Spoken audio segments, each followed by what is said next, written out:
Hello, adventurers. I'm here in my new home in my new podcasting studio, and I'm ready to get back to work on this show after taking a little break. The studio's turning out great. It's almost done. The things I want to add to it will be more about video and streaming for D&D, so when it's all set up and done, not only will I happily make a video showing it off for you guys, but I'll be able to start making other content for Curmudgeons beyond the podcast. I cannot wait.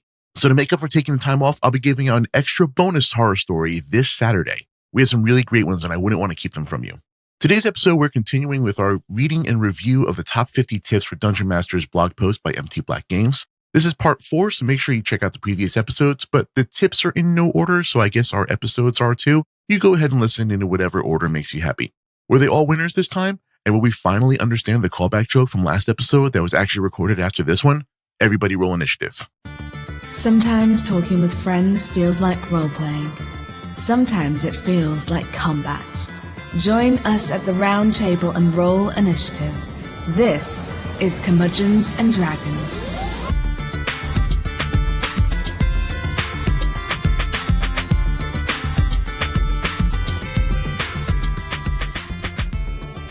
All right, adventurers, guys, hello. Welcome back to Curmudgeons and Dragons. I'm Jason Portizo, and once again, I am joined by Ms. Josie Diaz. Hello. Mr. Jim Crocker. Hey. And a very off-camera George Genovis. No, it's currently a George Genovis. disembodied voice. Which is great because it's a podcast, and we all are. Today, we're continuing the top 50 D&D tips for Dungeon Masters blog post from MT Black Games. The link to that post is in the episode notes. Right, Jim? It's in the episode notes? It's in the episode notes, which Awesome. I'm behind on. So thank you for reminding me of that. We assume that it's in the notes. Jim writes our notes. So I had a convention last weekend. It will I'll be get in caught the up by notes Swear. eventually. it's in someone's notes. You'll find it. Go take notes. And if you have no clue what I'm talking about, go back and listen to episode numbers 43, 48, and 56 to listen to the first 3 parts of this series. So today's going to be part 4. We're going to be going through tips numbers 31 through 40. Y'all ready to go? Making You're our ready way. to go? Yeah. Let's do this thing. All right. First tip for this one, tip number 31. Don't be afraid to stop and look up a rule during the game. Even the very best DMs need to look up the rules. Yeah. You're not an encyclopedia. And even if you are, I'm pretty encyclopedic when it comes to rules and stuff. I was a Magic judge for a long time, and that was a lot of our job was just to have this encyclopedic knowledge of a very complicated rule book. And even then we went and looked up stuff all the time, and we printed it out all the time, and pointed out to the players exactly why they were wrong, and talked about how stupid they were later. I have a tendency, as if we were superior to them. I have a tendency to half remember a rule and be like, yeah, that should be enough. And I make the rest up as I go along and hope that I'm right. I think the word quickly should be added there. Don't hesitate to quickly look up a rule. I'm recalling an episode of this very podcast where we were certain there was a phrase somewhere in the player's handbook. And we're like, let's look that up. And it then definitely wasn't last week's episode that just came out half an hour ago. Oh my God. Yeah, no, there was 10 minutes of just sitting there like, I wonder where Exactly. It was, Yeah, listen, could be. if I had found what I was looking for, it would have been great content, but I couldn't find it. So. Either. I'm Yeah. supposed to be the D&D veteran here, and I had no idea what. Yeah, be better, Jim. Where it was either. But if you can find it quick, that's awesome. Yeah. But also if everybody is kind of flailing, once anybody starts flailing, they're like, we're not sure where this is, then just make the ruling and then look it up afterwards and then let everybody know what it was. Yeah, this is a game that really can get away with just okay, this is good enough, just go. Mm-hmm. Where a game like Magic the Gathering, cannot, especially in a tournament situation. But in my experience, it's not the big rules that you have to go look up. It's not going to be like, oh, what kind of role is this? You kind of know what kind of role most things should be. It's always the little granular stuff. We had a situation in my game a couple nights ago where I had a barbarian that was raging, and I think it was on 1 HP, and some chip damage came in that got reduced to 1 and then was about to be cut in half. And we had to it actually really mattered whether round up or down. Yeah, exactly. Whether we're rounded up or down. And I believe it's always round down when it's damaged. So I was able to take 0 on that and not die. And I understand the impulse to want to, or feel like you need to have to be encyclopedia of the rules as a DM, especially a new DM. If you have people in your play group who have played longer than you, but if they're worth playing with, they will completely understand. It's like, hey guys, I want to make sure that we're doing this, maybe not right, but like doing this so we can do it again consistently. Right. And also, if there's some rules that you plan on exploiting, maybe have those like bookmarked. Yes. I did a one shot, and I think I talked about it on the show before, where I had my my Goliath barbarian or bardbarian, and the entire point of this character was to break grappling rules in half. Yeah. And I showed up with my PHB with not only a bookmark on the page, but a little post-it note with an arrow pointing straight to grappling rules. And before we sat down, I'm like, hey, DM, here's what I plan on doing. Is this cool? I have a Minotaur barbarian who can fly 300 feet in a round if you fudge the second totem ruling a little bit. Because as written, it's like your travel speed is doubled. But again, like that's something you talk with your DM about, and like having that on hand and knowing where it is makes getting to it and talking about it a lot easier. We're about to have a real libertarian definition of the word traveling in a I don't have to show you my driver's license kind of way. Like I said, you talk with your DM about it because that is something cool. Rules as written, you can't do, but yeah. All right, number 32. If players are getting bogged down in a location, it's okay to say you've learned all you can here to get them going again. Absolutely. Ooh, 100%. boy, yeah, for sure. Yeah. This is something that I need to hear. Nothing else to see here, people. Are you sure Yeah. I can't look under this rock again, just in case I missed something the first time? I have found way too many useful items in garbage cans in Pokemon games to ever leave a Specifically, town one unsearched. great ball. Oh, That ball was great, man. Yeah. I can go into a whole horror stories episode about my one roommate's campaign that he was in, where the DM did not pull them out of that. Anytime they were searching, it was, no, you don't find anything. No, you don't find anything, until they like look under every scrap of paper and move every table 2 inches to the left. And that is just pixel bitching. Do you guys know what pixel bitching is? It sounds like whatever Greg just described. So in the classic like Sierra adventure games, the computer adventure games, the point and click adventure games, and you were never sure what you could pick up or what was part of the scenery, and you just take your mouse and just systematically go click, click, click, click, click, click, click, click, click, click, click, click. Some of the early like Leisure Suit Larry games were especially bad with that. Exactly. Yes. Yeah. Pixel bitching. That's so like some of my friends and I that are like of a certain age and played a lot of those games, we call that kind of thing in D&D pixel bitching. After like, we're going to look under everything. We're going to touch everything. We're going to, you absolutely got to like metagame. That's where metagaming is good. In that now, situation. for singular rooms, there's fixes to stuff like this. And we talked about this on a past episode where you, I think it's even in the rules, you can take 10 minutes of game time and say, hey, we're just going to search this room. Now, Yes. it's a general search. You can just do an investigation check. You find whatever is there to be found. Yeah, and if you say, and then if you say I have something more specific, okay, we're going to check, the chest over here. We're going to check these drawers. Or we have intel from this person that we talked to before that it might be under a drawer. Then, maybe roll with advantage. But that's for singular rooms. This is about an entire town, and it's just time to move the story forward. ooh. That's I think You that's don't what he even means have by to, a as the location. DM, just be like, okay, guys, you've exhausted your options here. You can actually have an NPC be like, hey, like, what are you still doing here? Like, didn't you find everything you needed to find? Yeah. Get on out of here, you rapscallion. But yeah, when I sent you to go get my cat out of a tree because you're level 1, I meant today. Yeah. Like, just like, give him a gentle You don't but need to firm find pat. clues for that. I've pointed out the tree. Right. Like, go now. My DM is he's a new DM and he's learning very quickly. He's actually doing a great job. And I know he listens to this. So Joe, you're doing great. But there's times where he's just like he'll kind of push us along a little bit. And I and my other players, and I will only speak for myself. I specifically very much need people to tell me to stop wasting time, get out of the town and go to the next thing. Number 33, adjust the tempo of your speech when describing an encounter. For weightier matters, slow down and use pauses.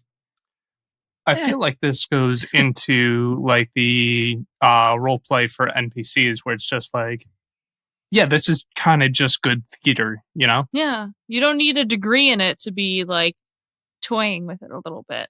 This is just good public speaking, is what it Yeah. is. My fellow Americans.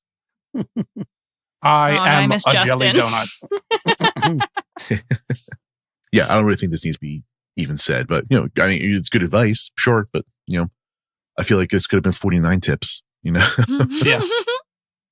Sometimes the obvious needs to be stated. Number 34, players often come up with great ideas when they're trying to figure out what's going on. Don't be afraid to incorporate these ideas into your game. Yeah, keep a Absolutely. notebook Oh, next yeah. I to you. steal ideas from my players all the time. I was just the other day describing a character for a new campaign to my friends in my one Discord, and one of them asked me a question that I hadn't thought about for the background of my character. I'm not going to give anything away because my DM listens to this, maybe. Hi, Elliot. But my other DM, I'm sorry, Greg, I'm cheating on you. It's okay. Fine. We're in an open D&D relationship. Beautiful. Long distance is hard, but It is. It really is. regardless, Polygamorous. Yeah. my friend had said something was like, oh, well, like, is this the Nice. reason you went off adventuring? And I was like, I didn't actually think of that. And now it might be. Stealing. I'm going to write that down. Also, Jim just called it polygamorous, and I love it. I mean, not only should you That's like cute. steal that stuff, you should actively ask questions and then use the answers. Like, Collective world building. exactly. Mhm. Anytime they, anything I don't know in the game, I'll always ask the players first, because they'll come up with something, that's 4 or 5 brains working on it instead of just one. And anything that the players come up with, they're by definition going to be more invested in and engaged with than anything I just feed to them.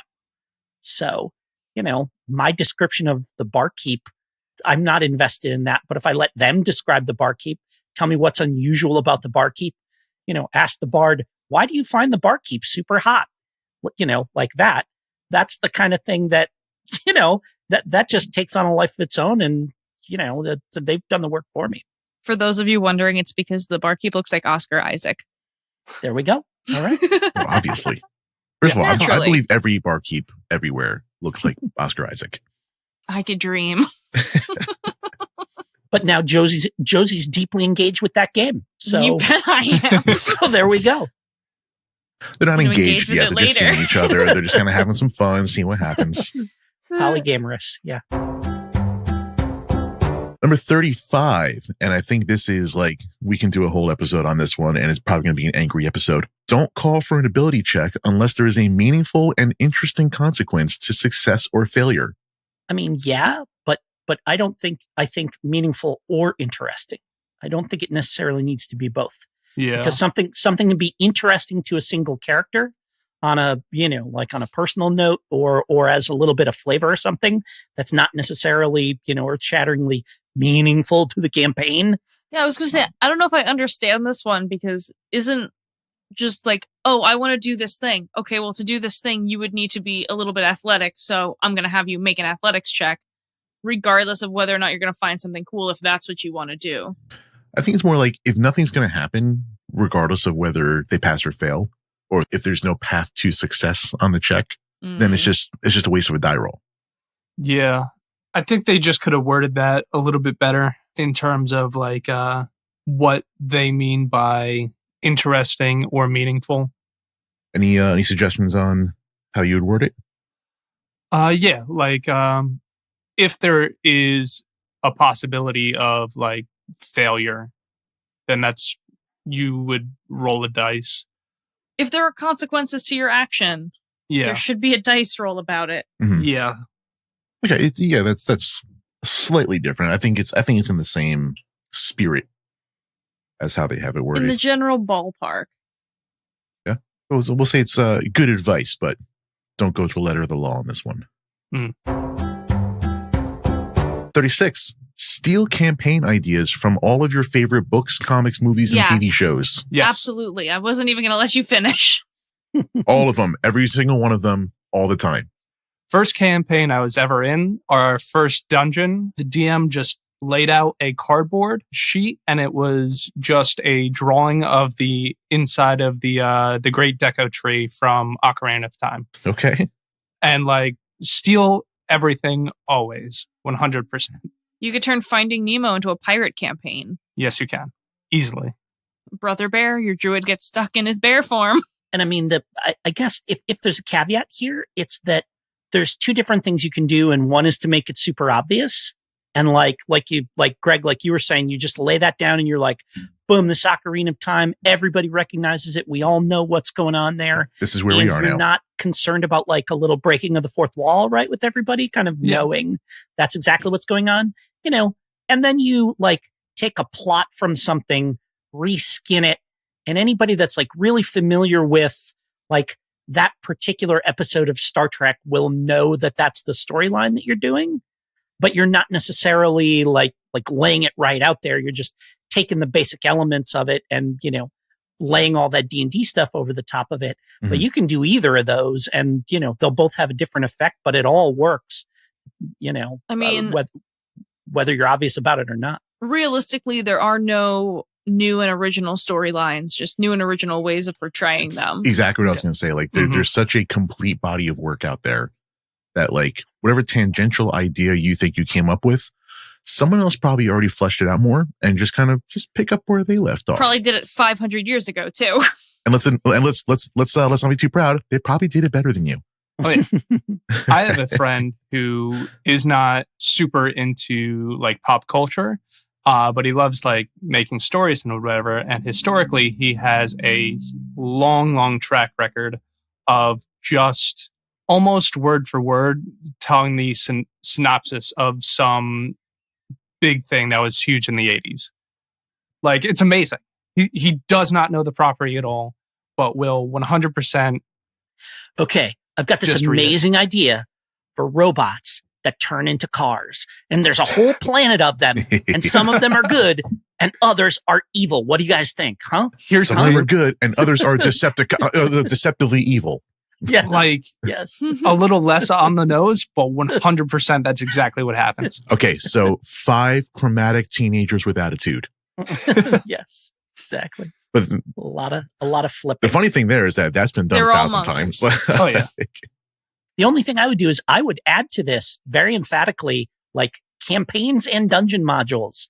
Just, you should like not just pop culture stuff, but other D&D stuff, other stuff from other role-playing games. Rip it off like crazy. Mhm. You know, pull it out, plug it in, do whatever you want. You don't have to call it Dragonlance, but if there's a couple of 3 encounters or story or plot line that you think is great, yank it out of there, drop it into your game. Yeah, if you like that Curse of Strahd dungeon, take out the fucking Mhm. vampires and pop some other shit in there, and then all of a Don't sudden it you works dare just fine. take out the vampires. I mean, How is this do game what- supposed to be hot? Do what makes you happy, Jason. Well, you take out the vampires, but you have the bartender be Oscar Isaac. Exactly. You do. Jim knows what's up.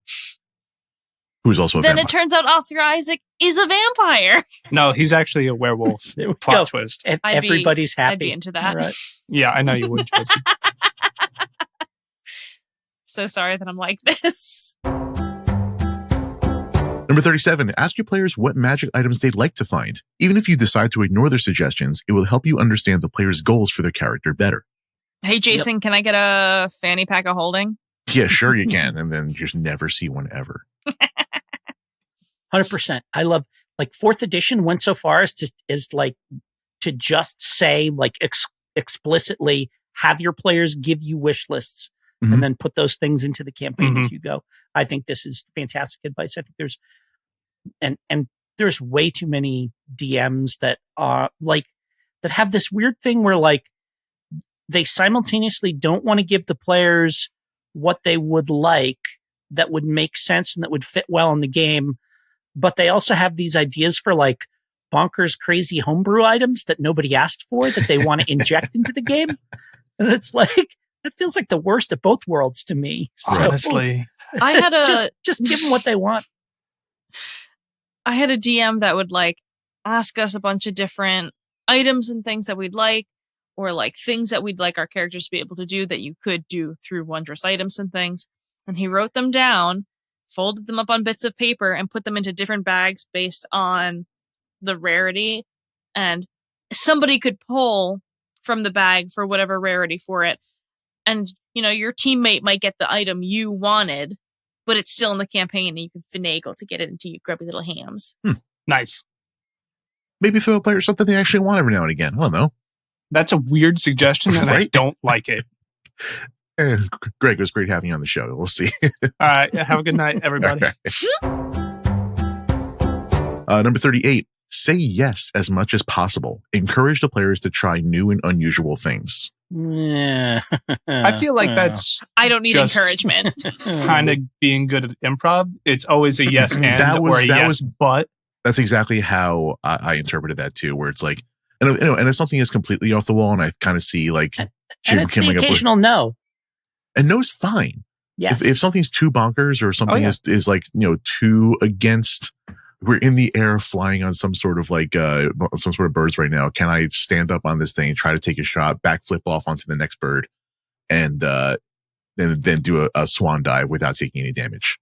Like, sure, make a lot of rolls. Yeah. Yes, but you have to succeed at every part of that. That's going to have to be at least 2 natural 20s on that athletics check. You set your DC based on what your, based on what the character is, but he's got stats for a reason, man. Yeah. So I think like if the player wants to do something that is, a little cartoonish, I mean, obviously it depends what kind of game you're playing too. If you're playing gritty realism, then like, I don't know if your character can physically do a backflip, but, Certainly not with a dex of 8. right. But if they want to just try something, like, okay, I kind of want to see how this plays out too. Go ahead. Mhm. Yeah, like the important thing is that it's within the bounds of the premise of the campaign. It's what you've all agreed to is the kind of thing that would happen in the game, even if it's something that hasn't happened before or it's unusual within the bounds of what's going on. But I think it's okay to enforce that it does have to be within the bounds of your game. Yeah, within the confines of the reality that you have constructed. Where was that? That was 38. 39. Keep the action flowing. If looking up a rule will disrupt things too much, just wing it and look up the rule after the session. I refer They you, answered sir. their own question. I refer you, sir, to tip 31. Yes. Don't be afraid to stop and look up a rule during the game. This is one of those things where like It's like you could do one, or you could do the other. Exactly. Like 8 suggestions later, they make the exact opposite suggestion of what they made before. Regardless, though, I still think it's a good one. Like if Making you know you can find that rule real quick, like Yeah. in under 5 minutes, then yeah, for sure, grab the book. But if it's like, ooh, I don't even know what edition it's in, I don't know which book I should be looking in, then you're the one enforcing the rules. You're the god. You make the rules. like it feels to me like this is just the second sentence of tip number 31. Yeah. Yes. Right. This could have been- as opposed to its own separate thing. There's Yes. actually 48 tips. Narrowing So them down. So 31 should have been, if it's a quick lookup, don't be afraid to stop and look up the rule. Yeah. And 39 should be, if this is going to be disruptive. And he does say if looking up a rule will disrupt things too much. So he does he's got his backup in there, but keeping the action flowing. And either way, whichever way you look at it, it comes down to, keep the action flowing, keep the game interesting. If you're in the middle of combat and it's like high stakes combat and turns are flying quick and you just need to know, like, what type of damage does this dagger do? I forgot. I don't know. He's not weak to it, so fuck it. It's fire now. It doesn't matter. Yeah. I need to know if he is weak or not. Yeah. It's like sure, it's regular damage. Just go ahead. I don't really care what kind of damage it does. Just go. I think that's totally fair. But yeah, these probably could have been one rule. We're going to round out today, number 40, and I really feel like this should be rule number 1. In fact, he says the real quote unquote rule 0 is make sure everyone at the table is having a good time. That's why you're there. There's no Yeah. agreeing or disagreeing with this one. Like, it's just, this is why we're here. We're playing a game. And a lot of our horror stories and a lot of the stuff we talked about so far, it all comes down to that. So like why he made it tip number 40 and calling it rule 0. Because the tips are in no particular order. That is true. Yeah, I think that's right. I think it was explicit. We established It is that explicit. episode 40. Yes. Whichever the first one was. First one was, the first one of these, whichever it was. Part 1. Yeah. We established it in part 1. The real rule 0 is there is no rule 0. The real That's rule rule- that's 0 rule is the 0. friends we made along the Yeah. way, Jim. Mhm. Come on, Jim. Yeah. All right. You fool. Yeah, rule 0 was inside of us all along. Okay. The important thing here is that, like, not only is it making sure that everyone's having a good time with, like, keep the game interesting and fun, keep the story engaging, make sure that players are getting their turn in the spotlight. And it is also more serious things like we've mentioned things like safety cards or safety rules and X cards and things like that, and make sure everyone is comfortable at the table. Make sure you don't end up on one of our horror story episodes, and at least for really, really bad reasons. If a game goes wrong, then tell us. That's because that shit's hysterical. But like if you're playing with shitheads, then that's different.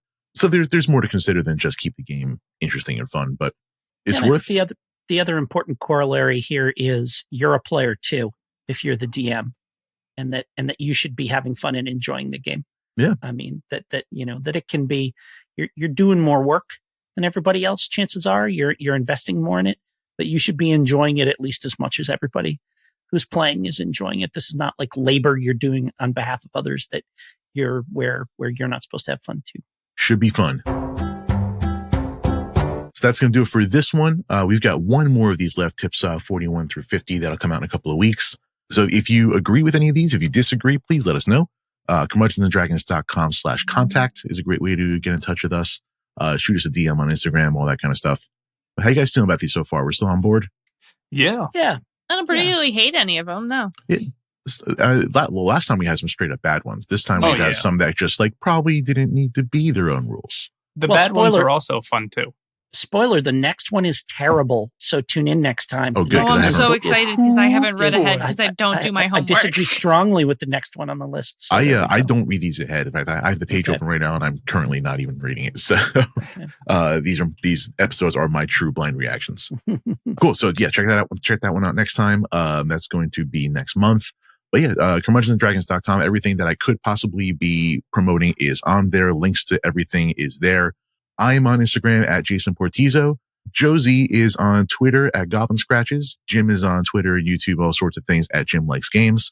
And Greg is Greg's Greg- barely here right now. Greg doesn't even have his camera turned on for us right now, so I can't even tell. Greg's here.